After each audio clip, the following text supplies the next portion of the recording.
여러분 안녕하십니까. 무궁화TV의 권용훈입니다. 오늘은 문재인이 자살길을 가고 있다에 대해서 제가 말씀드리겠습니다. 최근 좌파들이 일본 제품 불매 운동을 시작했습니다.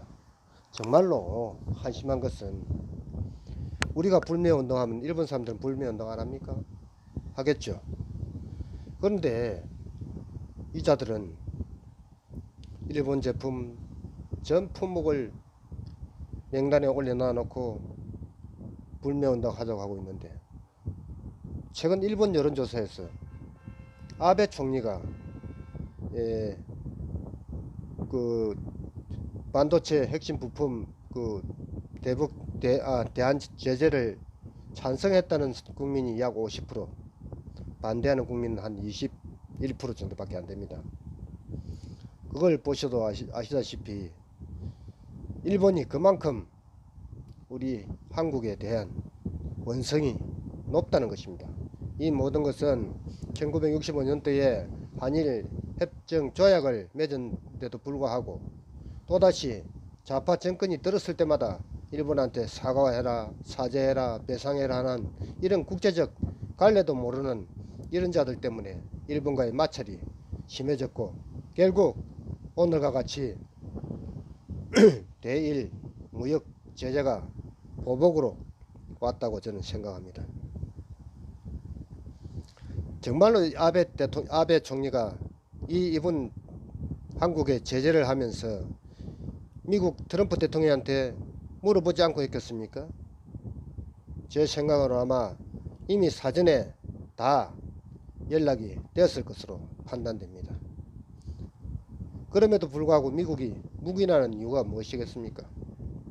저것들 정신 좀 차리고 네가 손 좀 봐라, 그 얘기 아닙니까? 그런데 그걸 이 한심한 우리 정부는 모르고 있다는 거죠.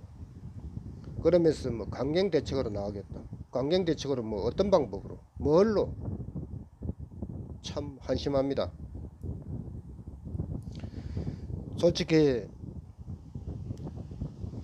아베와 트럼프 대통령은 다음 선거를 보고 전략적으로 이것을 끌고 가고 있습니다.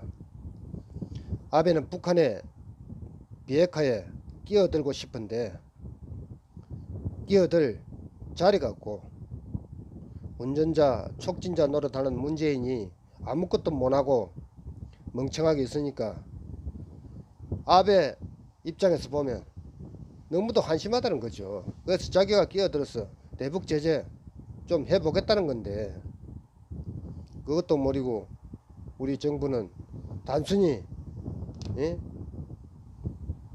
대일 무역 보복으로만 생각하고 있으니 참으로 안타깝죠.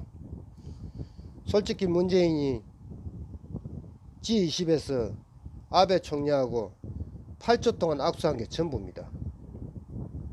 8초.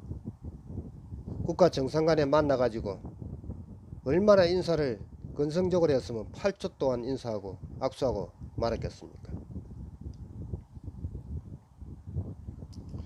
이 대북 제재를 대일 제재를 풀 수 있는 방법은 문재인이 아베를 만나든지 트럼프 대통령을 만나든지 해야 풀릴 기라고 저는 생각을 하는데, 과연 그 존심을 버리고 문재인이 만날 수 있을까요? 아마 만나지 못할 것입니다. 아베가 가장 영향이 있는 사람은 시진핑도 아니고 트럼프 대통령도 아니고 김정은입니다. 김정은이한테 만나가지고 당시에 일본에서 북한으로 넘어간 사람들 문제도 있고 해서 끼고 싶은데 거기에 끼지를 못하고, 그래서 이번 대일 무역 보복이 시작됐다고 저는 생각합니다. 시진핑이 김정은에게 이렇게 말했습니다. 아베가 조건 없이 만날 수 있다고 좀 전해달라고 했다 하니까 김정은이 위험하고 있다고 했다고 합니다. 경제 조치에 대해서 일본은 학교보다 고이치는 행선지를 알 수 있는 불소 수소가 대량 발주됐는데 그 행방이 어딘지 알 수가 없다. 어디로 갔는지 알 수가 없다. 이 불소수소는 독가스를 만들 수 있기 때문에, 독가스 폭탄을 만들 수 있기 때문에 북한의 제재 대상 품목입니다. 그런데 최근에 이것이 우리 정부에서 북한으로 들어갔다는 설이 있습니다. 그런데 통일부 장관은 조사를 해보니까 북한으로 갔다는 것을 밝힐 수가 없다, 예, 찾아낼 수가 없다라고 애매한 답변을 했죠. 일본 아베가 그 정도의 정보도 없이 그렇게 이야기했겠습니까? 아베는 어쨌든 비핵화에 개입을 하고 싶은 것이고, 자기 선거에, 다가온 선거에 유리한 고지를 선점하고, 문재인은 뭐 했노? 지금까지 한 게 뭐냐? 예고적으로 너희들은 정말 무능력하다, 내가 한번 해볼게, 그래 하는 거 아닙니까? 문재인 필요 없다, 우리가 대북정책 만들겠다, 대북정책에 끼어들었어, 정말로 북한을 압박해가지고, 예? 한반도 비핵화를 한번 만들어 보겠다, 그거 아닙니까? 그런 것도 모르고 뭐 불소수소니 이런 것들을 설비를 개선해서 우리가 만들어낸다고요? 그렇게 자체 생산할 수 있었다면 벌써 했지, 지금까지 왜 일본에서 그 엄청난 비싼 돈을 주고 가져왔겠습니까? 응? 지금 반도체를 만들 물량이 일주일치밖에 없다고 하는데 거의 당장 만들어지는 겁니까? 그리고 우리나라 대기업의 모든 설비 투자가 거의 다 일산입니다. 그거 제품 아니면 우리나라 생산을 할 수가 없어요. 지금 중국이 우리의 설비를 쓰고 있듯이 똑 마찬가지입니다. 문재인 판문점에서 김정인과 악수라도 하고 싶었는데 트럼프 대통령이 거절하지 않았습니까? 함께 따라 나오던 문재인은 미국 경호원에 의해서 밖으로 나오지도 못하고 제재를 당했습니다. 한마디로 니는 빠지라, 이런 이야기입니다. 그러면 당사국은 우린데 우리가 빠진 이런 들놀이, 정말로 운전자도 아니요, 촉진자도 아니요, 차에 드렁크에 실려가는 신세도 아닌 이런 신세로 전락한 이런 정부가 됐습니까? 최근 미국에서 그 북한에 있는 미 국방 DIA 정보사령부에서 현재 북한의 핵미사일이 65발 정도 가지고 있다라고 발표를 했습니다. 그리고 매년 10발씩 생산이 가능하다라고 추정을 하고 있습니다. 그러면 올해 10발, 내년에 10발 이라면 약 80발 정도 됩니다. 80발이 넘습니다.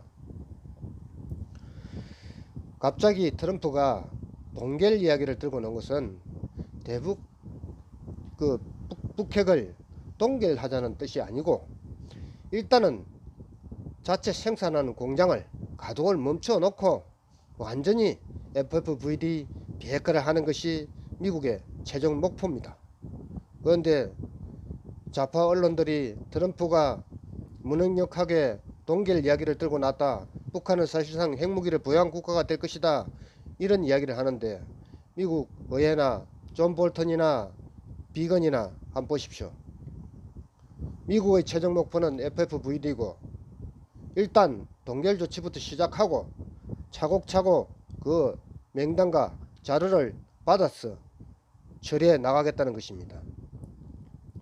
또 트럼프 대통령이 북한을 제재할 수가 없습니다. 미국은 이미 트럼프 대통령의 그 성급한 성격 때문에 대북 제재를 해제할 수 있을까 싶어 가지고 미국 의회에서 못을 박아 놨습니다.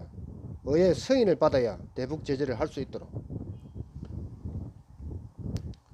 지난번 조명군 장관이 개성공단하고 금강산 관광 재개는 세컨더리 보이콧 대상이라고 발언을 하고 난 뒤 자리에서 물러나지 않았습니까? 문재인은 지금 하고 싶은 게 개성공단 열고 금강산 관광 재개해가지고 북한에다가 빨대대가 돈을 주겠다는 것인데, 이거는 세컨더리 보이콧 대상이기 때문에 절대로 미국의 승인 없이 할 수 없는 겁니다. 아마 지금쯤 문재인도 알고 있을 겁니다.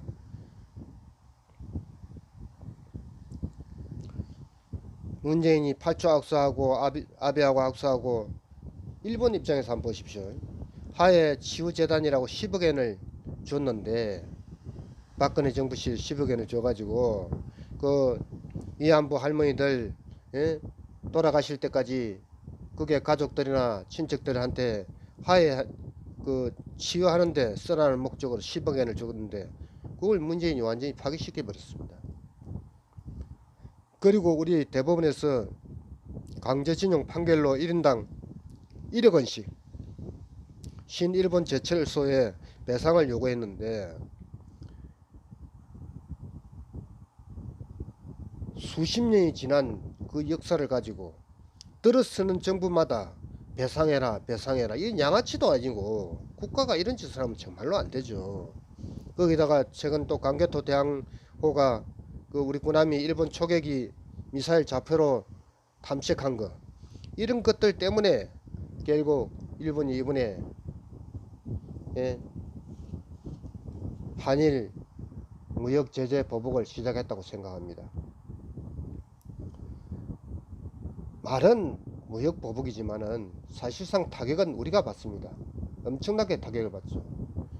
일본은 0.04% 정도 타격을 받을 수 있지만 우리는 50% 이상의 타격을, GDP 4.47% 정도의 타격을 받는다고 합니다. 올해 우리나라 마이너스 성장 0.04%인데 0.4% 마이너스 성장인데 GDP가 4.47%가 되면 우리 경제는 완전히 쫄딱 망하고 맙니다. 그런데도 정작 정부가 나서서 이 문제를 해결해야 됨에도 불구하고 정부는 나서지 않고 기업들은 지금 롯데, 삼성 부회장은 지금 일본에 가가지고 오늘 그룹 총수 30명 모인 자리에 참석도 못하고, 근데 일본에서는 이재용을 만나주지 않는다고 합니다. 너희들이 고집이 있으면 한번 해봐라, 한번 해보자. 이건 불을 보듯 10대 0으로 질 게임입니다.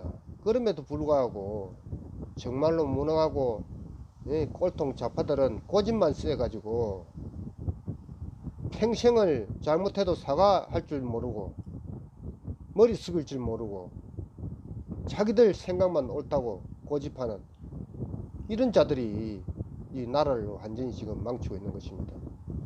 여러분, 이 점 염두에 두시고 우리가 앞으로 어떤 방향으로 우리가 가진 주권을 행사해서 이 나라를 살릴 것인지, 이 안보를 살릴 것인지. 안보가 아무리 살면 뭐합니까? 폭탄 한 발에 수십억 하는데 경제가 망하면은 그 폭탄도 쓸 수 없습니다. 여러분들이 심사숙고하셔서 앞으로 내년 총선에 군소정당이 남발할 것입니다. 여러 군데서 군소정당이 나올 것인데 정말로 어느 정당이 국가를 위해서 헌신하고 봉사할 정당이며 대한민국을 지킬 정당인지를 잘 판단하셔서 현명한 내 주권을 행사해 주실 것을 간곡히 당부드립니다. 감사합니다.